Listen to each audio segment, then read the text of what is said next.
Hi everybody, welcome back to our new blog video. আজকে আমি আপনাদের সাথে চলে আসলাম নতুন একটি ব্লগ নিয়ে। আজকে আমাদের রোম ট্রাভেলের তৃতীয় দিন, আর আজকে আমরা কলাসিয়ামের ভেতরে আজকে প্রবেশ করব আর আপনাদের সাথে পুরো কলাসিয়ামের ভেতরটা শেয়ার করব। তো চলুন আজকের ভিডিওটা শুরু করা যাক। আর হ্যাঁ, কলাসিয়ামের ভেতরের হিস্ট্রি জানতে হলে আমাদের ভিডিওটি সাথে থাকুন। সানি কিন্তু আপনাদের সাথে পুরো হিস্ট্রিটা শেয়ার করতে চলেছে।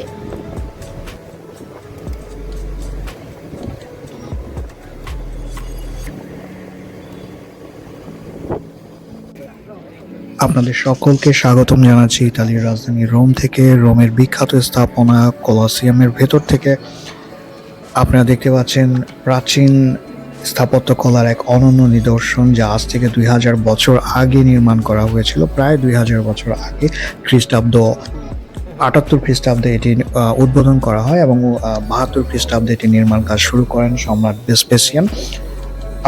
আমরা সবাই একটা কথা সম্পর্কে অবগত, সেটা হচ্ছে সম্রাট নেরো যখন রোম যখন পড়ছিল, সম্রাট নেরো তখন বাঁশি বাজাচ্ছিল।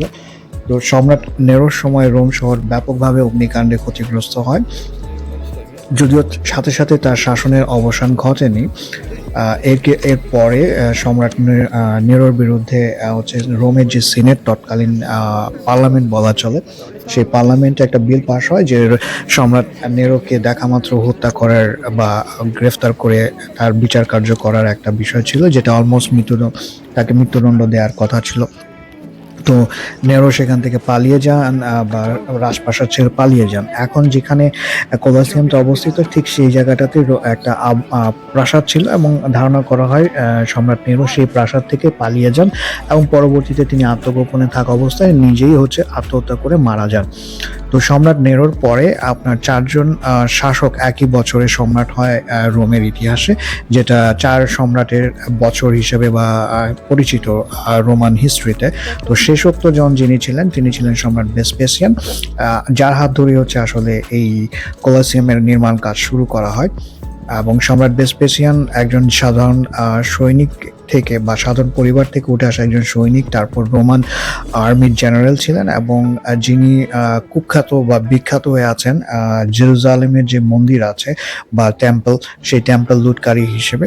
এবং লুটের একটা বিরাট অর্থ রোমের বিভিন্ন স্ট্রাকচারের নির্মাণে, বিশেষ করে কলাসিয়াম নির্মাণে ব্যবহার করা হয়। এই কলাসিয়ামের নির্মাণ কার্যের সময় রোমের যে কোষাগার বা যে এক্সচেকার ছিল, সেই এক্সচেকারে টানাপোড়েন শুরু হলে একটা ইন্টারেস্টিং সোর্স থেকে রোমের এই বিশাল ইনফ্রাস্ট্রাকচার প্রজেক্টটাকে বাস্তবায়ন করা হয়েছিল। সেটা ছিল খুবই হাস্যকর বিষয়টা এখন বর্তমানে শোনায়, তারপর গল্পটা আপনাদের সাথে শেয়ার করি। এটা একটা সত্যি ঘটনা। গল্পটা এরকম, পেকুইনা নন অলেট বলে একটা শব্দ আছে, যেটা ল্যাটিন একটা ফ্রেজ। তো ফ্রেজটার মানে যে টাকার গায়ে কোনো গন্ধ নাই। গল্পটার মূল মূল থিমটাই এটা, যে টাকার কোনো গন্ধ নাই। সেটা এরকম, সম্রাট ভেসপেসিয়ানের আমলে যখন এই কলসিয়াম সহ আরো বিভিন্ন পাবলিক প্রজেক্ট চালু হয়েছিল, নির্মাণ কাজ শুরু হয়েছিল, তো দেখা গেল যে এক্সচেকারে অর্থের টান পড়ছে। তো এখন অর্থের সংকট মেটানোর জন্য রোমান সিস্টেমে বিভিন্নভাবে টাকা কালেক্ট করার পরও দেখা যাচ্ছে যে এটা মিলতেছে না। তো তখন একটা ভিন্ন সোর্স থেকে টাকা কালেক্ট করার ব্যবস্থা করা হয়, সেটা মানুষের ইউরিনকে ব্যবহার করে। সেটা এরকম যে রোমের তৎকালীন সময়ে মানুষের বাসা বাড়িতে কোনো টয়লেট ফ্যাসিলিটিস ছিল না। মানুষকে সরকার পরিচালিত বিভিন্ন টয়লেট, যেটা পাবলিক টয়লেট, সেখানে যেতে হতো এবং সরকার সেখান থেকে ইউরিন কালেক্ট করতো। সেই ইউরিনটা কালেক্ট করার পরে সেটাকে কোনো একটা প্রসেসড ওয়েতে তারা এক ধরনের কেমিক্যালে রূপান্তর করতো। তো সেইটা আবার মানুষের কাছে তারা বিক্রি করতো, সাধারণ মানুষের কাছেই, যেটা কাপড় ধোয়ার জন্য এক ধরনের লিকুইড হিসাবে ব্যবহার করা হতো। তো সম্রাট ভেসপেসিয়ানের ছেলে এবং পরবর্তীতে সম্রাট যিনি ছিলেন টিটাস, উনি এটা নিয়ে বিরক্ত প্রকাশ করলেন। তার বাবার কাছে একদিন আসলেন যে, বাবা, আমরা যেটা করতেছি জনগণের কাছে, জনগণের ইউরিন বিক্রি করে সেটা টাকা কালেক্ট করে আমরা পাবলিক প্রজেক্টে এটা ব্যয় করছি, তো এটা খুব একটা ভালো দেখাচ্ছে না।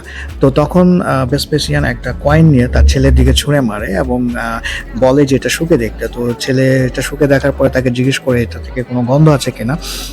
ছেলে জানায় যে না, কোনো গন্ধ নাই। তো তখন উত্তরে সম্রাট ভেসপেসিয়ান বলেন যে পেকুইনা নন অলেট।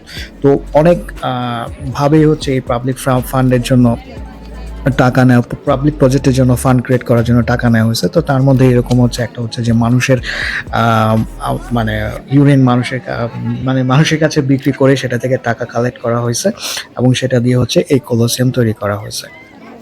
ধন্যবাদ আমাদের সাথে থাকার জন্য এবং গল্পটা শোনার জন্য।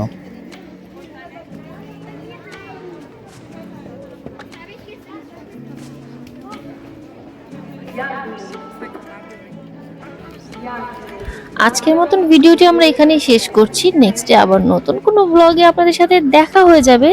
ততক্ষণ পর্যন্ত আপনারা ভালো থাকবেন। টিল দেন টেক কেয়ার, আল্লাহ হাফেজ।